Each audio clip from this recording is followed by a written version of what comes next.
Hello, Internet. Welcome back to Nerdlocker. We're still here at San Diego Comic-Con, and I'm with Mr. John Layman. Hey, nerds. Right now you're writing Detective Comics for DC Comics, and you just introduced Wrath and Scorn.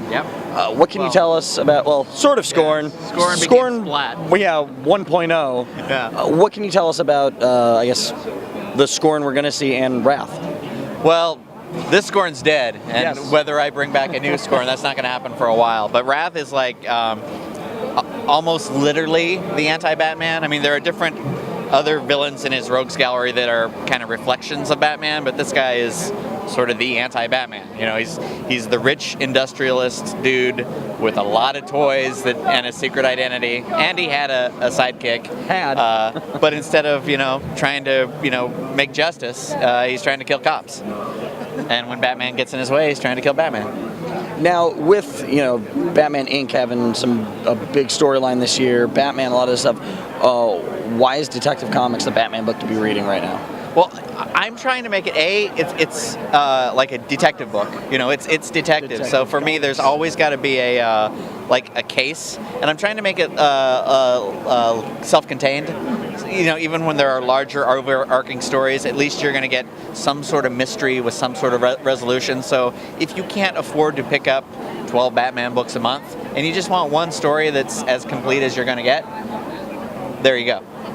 Perfect. Now, you also write Chew. Going from an independent book like Chew, and also something that no one's wearing spandex in that, it's very. What's the difference in writing those two? Like, how do you prepare differently? Well, actually, the funny thing is the similarities, because Chew also, beneath sort of the wackiness and the craziness and the soap opera, there's it's a police procedural, and there are. At least the skeletal structure of the issues are very similar, because each one is a sort of a self-contained mystery where a guy's got to come in and use his special skill set or area of expertise to solve a case and bring in a bad guy. I never looked at it like that, and I think you just blew my mind. It's like you're absolutely right. Well, I didn't realize it too until I wrote about 3 issues. It's like, I feel like I'm kind of like... Did I just do this? Well, you can sort of feel the structure underneath the story as you're writing it, and the structure is very similar in a lot of Honestly, you just blew my mind right here. Speaking of Chew, some big stuff has happened lately, and we're kind of getting like Tony Unleashed, I want to say. I don't know if that's like too hardcore, but you also have an ending right now. We're going to what you said. Past the halfway point, so that's scary. Sad.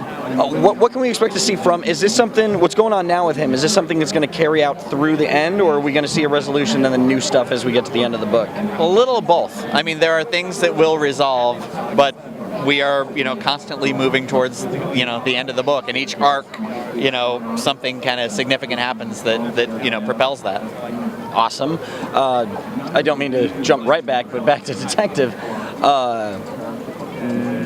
Being that we've seen Bruce in like a different, or Batman in a different light now since Damian has died, how is that going to influence this with Rath? Is that like weighing in on all of this? Are we seeing him harder? I think it's more apparent to the readers than it actually is to Bruce. Like for me, Batman's someone who internalizes and just keeps it to himself. Yeah, and so this actually works because he's mad, he's hurt, he's devastated. What's he going to do? He's going to throw himself into his work, which is what he does anyways, but now he's doing it even more. Awesome. I mean, he's a focused dude with a lot of really deep issues. Very focused. All right, well, this is John Layman. He's writing Detective Comics, Chew.